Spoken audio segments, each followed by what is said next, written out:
So hi guys, welcome to my YouTube channel. Guys, आज की इस वीडियो में हम बात करेंगे कोरोना वायरस पे निबंध, जो कि काफ़ी इंपॉर्टेंट है, वेरी वेरी इंपॉर्टेंट है। और ये आपकी बोर्ड एग्जाम 16 फरवरी 2023 में ये निबंध आ रहा है। ठीक है, तो ये आपके पेपर 16 फरवरी 2023 में बिल्कुल इंपॉर्टेंट है और ये कोरोना वायरस पे आपको निबंध आना इस बार तय है।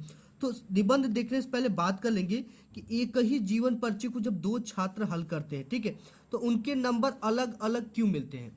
अगर एक टॉपर छात्र सॉल्व करता है तो उसे 9 नंबर का पूरा 9 नंबर 9 में 9 मिल जाता है। बट एक जो लोअर टाइप का स्टूडेंट होता है, मीडियम स्टूडेंट होता है, जो सॉल्व करता है तो उसे 4 से 4.5 नंबर से ज़्यादा नहीं मिलता है। ठीक है, तो वो क्या ट्रिक लगाता है और ये टॉपर कैसे लिखता है कि इसको पूरा का पूरा नंबर मिलता है, और आप कैसे लिखते हो कि आपको 4 से 4.5 मार्क्स ही केवल मिल पाते हैं, इससे ज़्यादा टीचर देता ही नहीं है। तो टीचर क्या देखता है और लिखने का सही तरीका क्या है बोर्ड एग्जाम में निबंध को, वो देखेंगे। ठीक है, तो आज की इस वीडियो में हम बात करने वाले कोरोना वायरस पे निबंध, ठीक है, जिसे आप कोविड-19 कहते हो। कोविड-19 का मतलब क्या हो गया कि को फॉर कोरोना, VI मतलब वायरस, डी मतलब डिजीज। ठीक है, कोरोना वायरस एक रोग है और ये 19 इसलिए लगाया गया कि ये 2019 में सबसे पहले चीन में देखा गया था। ठीक है, इससे चीन में एक व्यक्ति की मृत्यु हुई थी, वो 2019 में हुई थी, तब जाकर इस जो वायरस है इसका पता चला था। ठीक है, तो इसलिए इसको कोविड-19 कहते हैं। देखो, कोरोना वायरस पे निबंध आपको लिखने के लिए सबसे पहले इस तरह से पहला पेज इस तरह से लेना है। ठीक है, पेज का मतलब कि आगे नहीं कि बीच से ही शुरू कर दे, यहाँ पे कोई क्वेश्चन खत्म हुआ तो यहाँ पे कोरोना वायरस डालकर हेडिंग डाल दे। ऐसा बोर्ड एग्जाम में नहीं करना। जब भी लो तो एक पेज लो। ठीक है, एक पेज लेने के बाद ऊपर से एक लाइन छोड़ो, प्रश्नोत्तर संख्या डालो, 9 के अंतर्गत आता है, यहाँ पे 9 भर देना है, और कोरोना वायरस पे निबंध इसकी हेडिंग डाल देनी ऊपर इस तरह से। ठीक है, ये शीर्षक हो गया, इसके नीचे 2 पाई खींच देना है। अब लाइनिंग करने के बाद आपको सबसे पहले रूपरेखा डालना है। रूपरेखा का मतलब होता है कि आप जो ये निबंध लिखोगे ये कितने टॉपिक के अंतर्गत आप लिखोगे। ठीक है, इस निबंध में आप क्या क्या लिखोगे, और इसी चीज को टीचर देखता है। ठीक है, सब प्रस्तावना हम लिखेंगे, पहली हेडिंग कोरोना वायरस क्या है, दूसरी हेडिंग, तीसरी हेडिंग कोरोना वायरस कैसे फैलता है, चौथी हेडिंग है कोरोना वायरस के लक्षण, और पांचवा हेडिंग है कोरोना से बचाव के उपाय, और फिर उसके बाद छठा है भारत में लॉकडाउन की पहली पहल, और लास्ट वाला है उपसंहार। ठीक है, तो हर एक निबंध में पहली और लास्ट वाली हेडिंग सेम होती है, प्रस्तावना और उपसंहार। ठीक है, और इसके बीच की जो हेडिंग होती है वो सेम होती है, मतलब उस टॉपिक से रिलेटेड हेडिंग होती है। तो सबसे पहले हम क्या देखेंगे, प्रस्तावना। ठीक है, क्या देखेंगे, प्रस्तावना।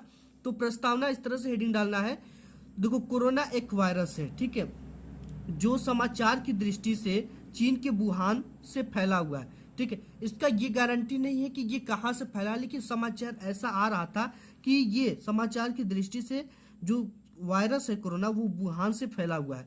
वुहान में पशु मार्केट से निकलकर चीन के कई राज्यों में फैला, और देखते ही देखते यह वायरस ने लाखों लोगों की जिंदगी से खेलना शुरू कर दिया। और ये 7 जनवरी 2020 को चीन ने WHO, ठीक है, वर्ल्ड हेल्थ ऑर्गेनाइजेशन को इस नए वायरस के बारे में जानकारी दिया। ठीक है, नेक्स्ट देखिए, नए वायरस के बारे यानी कोविड-19 के बारे में जानकारी दिया, कोरोना वायरस के बारे में जानकारी WHO को दिया। ठीक है, अब दूसरी जो हेडिंग है कोरोना वायरस क्या है। ठीक है, जब हम लिख रहे हैं तो उसको भी पता होना चाहिए कि ये क्या है। तो देखो, कोरोना वायरस एक संक्रमण रोग यानी महामारी है जो एक दूसरे के व्यक्ति के संपर्क में आने से तेजी से फैलता है। ठीक है, और इसके बाद कोरोना वायरस से कैसे फैलता है, तो ये हेडिंग डालनी है, कोरोना वायरस कैसे फैलता है। तो कोरोना वायरस संक्रमण मरीज के छींकने, ठीक है, जो मरीज संक्रमित इससे हो चुका है, मरीज के छींकने वो खांसने से फैलता है।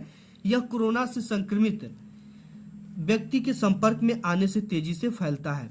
यह व्यक्ति के शरीर में बिना कोई लक्षण दिखाए 14 दिनों तक सक्रिय रह सकता है। ठीक, इसके बाद नेक्स्ट हेडिंग है जो कोरोना वायरस के लक्षण। अब इसके लक्षण क्या दिखते थे आपके बॉडी में, सूखी खांसी बहुत तेज आती थी लोगों को, तेज बुखार, सांस लेने में परेशानी, गले में दर्द, फेफड़ा कमजोर, किडनी फेल हो जाने के कारण व्यक्ति की मृत्यु तक हो जाती थी इस वायरस से, और कितने लोगों की मृत्यु भी हुई। ठीक है, नेक्स्ट हेडिंग है आपका कोरोना से बचाव के उपाय। ठीक है, इससे बचाव के क्या क्या उपाय है। स्वास्थ्य मंत्रालय ने कोरोना से बचने के लिए दिशा निर्देश जारी किया था। ठीक है, जिसके अंतर्गत क्या है, अपने हाथों को अच्छी तरह से धोएं, खांसते व छींकते समय मुंह पे रुमाल रखें, मास्क का इस्तेमाल करें, कोरोना वायरस से बचाव के लिए सोशल डिस्टेंसिंग उस समय बहुत ज़्यादा जरूरी था, ठीक है। 2 गज की दूरी है जरूरी। फिर हाथों को बार बार सैनिटाइज करना, ठीक है। अगर सैनिटाइज नहीं था तो साबुन से बार बार धोना। तो ये चीजें इससे बचाव की उपाय है। इसके बाद नेक्स्ट हेडिंग है कि भारत में लॉकडाउन की पहले यानी कब लॉकडाउन लगाया गया भारत में सबसे पहले। देखो, कोरोना वायरस के अत्यधिक संक्रमण, ठीक है, अत्यधिक फैलाव की वजह को देखते हुए भारत के प्रधानमंत्री के द्वारा 21 मार्च 2020 को पूरे भारत में लॉकडाउन कर दिया गया, ठीक है। इस लॉकडाउन की वजह से दुकानें, होटल, स्कूल, दफ्तर, बाजार आदि को बंद कर दिया गया ताकि इस महामारी से बचा जा सके। नेक्स्ट हेडिंग जो लास्ट हेडिंग है उपसंहार है, ठीक है। तो देखो उपसंहार में क्या लिखना है, कोरोना वायरस से बचने के लिए हमारे वैज्ञानिकों ने वैक्सीन का निर्माण कर लिए और भारत के लगभग लोगों को इसकी दूसरी डोज भी लग चुकी है और लगभग 33% लोग ऐसे भी हैं जो तीसरी डोज भी इसके ले चुके हैं, ठीक है। भारत में इस वायरस पे लगभग पूरी तरह से इस समय नियंत्रण पा लिया गया है, ठीक है। इससे मृत्यु ज्यादा नहीं और ना ही इसका संक्रमण को बिल्कुल पूरी तरह से रोक दिया गया। तो इस तरह से आपको क्या लिखना है, कोरोना वायरस पे अपने बोर्ड एग्जाम में निबंध लिखना है। ऐसे लिखोगे तो आप पूरा का पूरा 9 में 9 नंबर मिलेंगे, ठीक है। ऐसे हेडिंग डालनी है, इस तरह से आपको लिखनी है। तो आज के इस वीडियो में बस इतना ही, मिलूंगा एक नेक्स्ट वीडियो में, तब तक के लिए धन्यवाद।